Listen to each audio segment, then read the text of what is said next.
പീലി ചൂടിയോ വനമാല ചാർത്തിയോ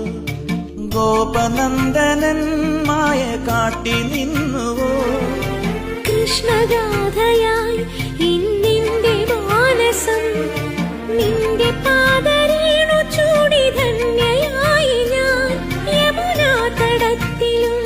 വൃന്ദാവനത്തിലും രസരാസലാസ്യമാടി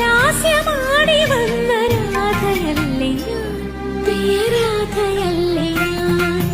കണ്ടു ഞാൻ കണ്ണനെ കായാമ്പൂവർണ്ണനെ ഗുരുവായൂരമ്പല നടയിൽ രാജീവലോചനൻ എന്റെ കണ്ണൻ അമ്പാടി പൂനിലാവെന്റെ കണ്ണൻ മണിമുരളികയൂ